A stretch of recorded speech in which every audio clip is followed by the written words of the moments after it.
Hey, welcome back. This is Tom, and this is Tom's Radio Room Show, and I'm doing some more antenna comparisons. Lots of variables here, so I can't really say everything is contributed to the antenna itself.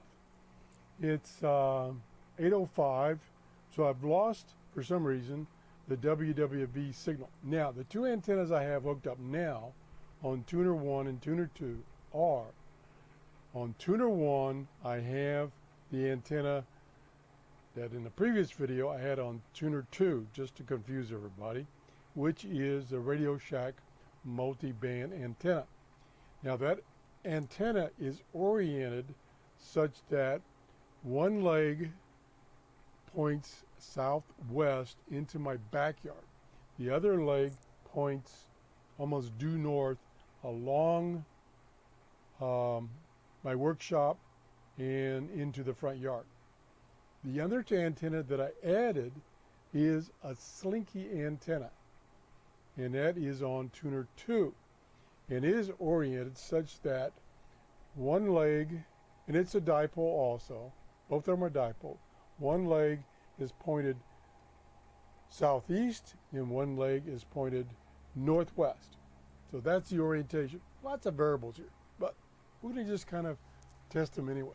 So right now I'm on Tuner 1, which is the multi-band Radio Shack antenna, which one leg goes into the backyard.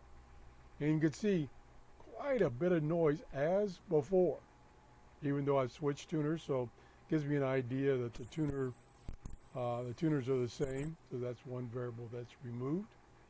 And then if I switch to Tuner 2, which is the slinky, the noise level goes way down, similar to the vertical antenna. Now I kind of think about what's the difference here.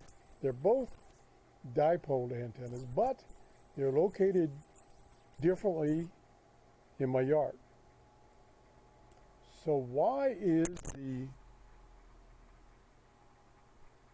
multi-band antenna, that one leg goes in the backyard, that's this one, why is that noise level high? Well, I went back and looked excuse me, went back and looked at exactly what was near that antenna, and the one leg that goes into the backyard goes within 5 feet of the power feed into my house. That could be the noise. That could be this noise level. Where the other antenna, this antenna, which is in the front yard, isn't near any power lines.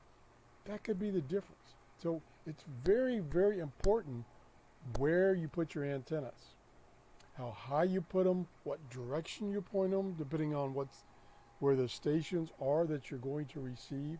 So let's go down to 5 megahertz again and see if there's anything down there. So we get a signal. Okay, on this antenna, which is the slinky, nothing there, something a little above that. Let me unmute.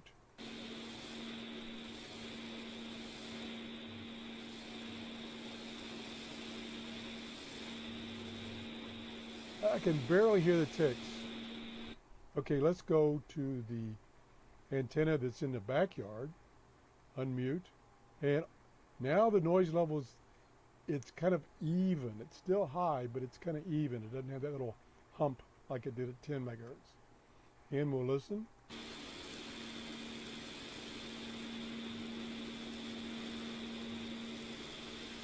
Don't really hear much. Of course, band conditions change, instantaneously on shortwave. So I guess that's another thing to consider when you're putting up an antenna, is where you put it, how it is related to power lines, for instance, what direction it's pointing. Now, when I say it's pointing, I'm talking about the ends of the antenna in the case of a dipole,